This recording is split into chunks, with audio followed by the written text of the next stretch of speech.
Hay historias del mar que de verdad desafían cualquier lógica. Son esas que se convierten en leyendas, susurradas de generación en generación. Bueno, hoy vamos a analizar una de las más grandes. La historia de un barco encontrado con las velas desplegadas, una comida servida en la cocina, pero sin una sola alma a bordo. A ver, imaginen la escena. Es el 31 de enero de 1921. Un rescatista en la costa de Carolina del Norte ve esta silueta fantasmal emergiendo de la niebla.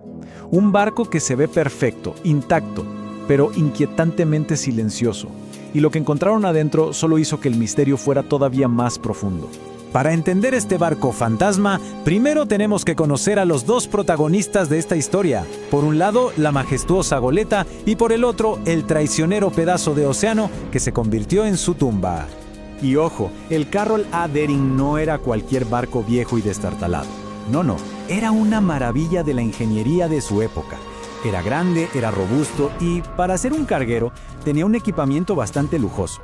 Estaba construido para dominar los mares, no para desaparecer en ellos. Y esto es clave.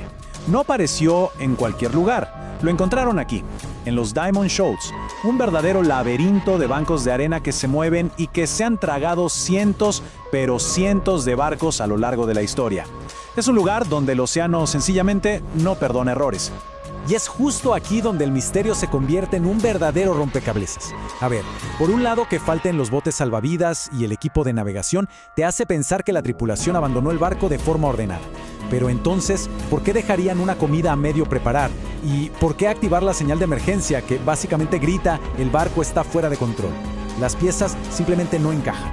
Para intentar encontrar respuestas, tenemos que viajar en el tiempo al último y fatídico viaje del Deering. Parece que las semillas del desastre se plantaron semanas antes de que el barco siquiera encallara. Este cronograma nos muestra los puntos críticos. El viaje de ida parece haber sido normal, pero es en esa parada en Barbados donde las cosas empiezan a complicarse de verdad. Y luego, ese último y extrañísimo contacto, solo 2 días antes de ser encontrado. Aquí está el drama. El capitán Wormel, un veterano de 66 años que habían sacado del retiro, no se llevaba nada bien con su tripulación.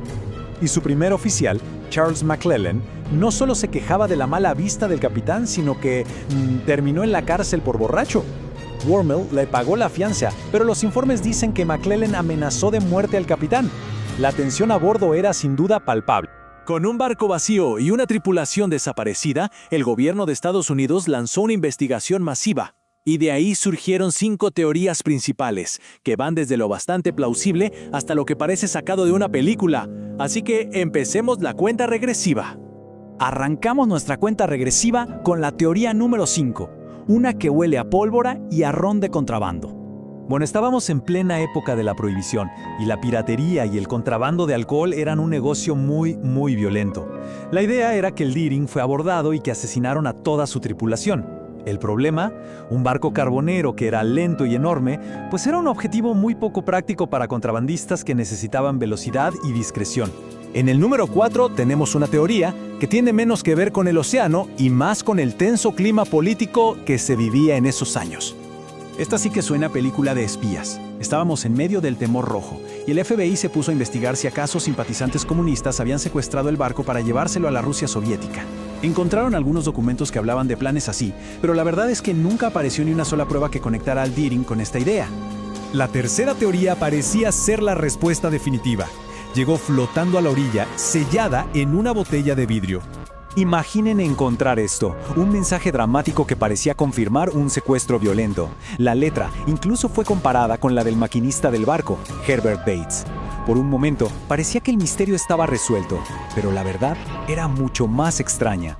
Resultó que todo era un fraude. El hombre que encontró la botella, un tal Christopher Columbus Gray, admitió haberla falsificado. Y su motivo, bastante increíble. Esperaba que la fama por resolver el misterio le ayudara a conseguir un trabajo en el faro local. Y así de la nada, la pista más prometedora se esfumó. Vamos con la número 2. Una teoría que no culpa al hombre, sino a la furia de la propia naturaleza. A ver, no hay duda de que el clima era apocalíptico. El buque faro cercano registró vientos huracanados. La teoría es que, con el barco ya ingobernable tras perder sus anclas, la tripulación entró en pánico y lo abandonó. El problema con esto es que es una decisión casi suicida. Cambiar un barco de 77 metros por un pequeño bote abierto en esas condiciones simplemente no tiene sentido para marineros veteranos. Y así llegamos a la teoría número 1, la más debatida, la más probable y aún así imposible de probar. Y es aquí donde todas las piezas parecen por fin encajar.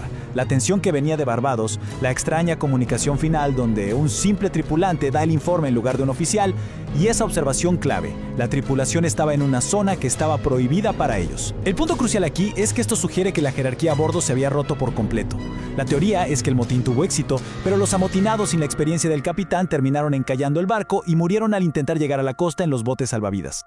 Aunque el motín es la teoría más sólida, la verdad es que sin cuerpos ni confesiones sigue siendo solo eso, una teoría. Al final, ¿qué pasó realmente? Después de más de un siglo, el mar sigue guardando el secreto. Y este es el legado del Carroll A. Deering. No es solo un naufragio, es un expediente abierto, un recordatorio de que incluso en el siglo XX, con toda su tecnología, 11 hombres podían simplemente desvanecerse de la faz de la Tierra. Y esto nos muestra brillantemente cómo ha cambiado el concepto. El barco fantasma del pasado era un misterio inexplicable. El de hoy es una táctica deliberada. Buques modernos simplemente apagan sus rastreadores para convertirse en sombras digitales, para ocultarse a plena vista y operar fuera de la ley en los márgenes de la economía global. Al final, los restos del Deering fueron dinamitados, borrando la última evidencia física. Pero la historia perdura y nos deja con esta pregunta. Si un barco tan grande pudo desaparecer así hace un siglo, ¿qué es posible en los océanos de hoy, donde la misma tecnología que promete transparencia también puede ser el mejor de los disfraces?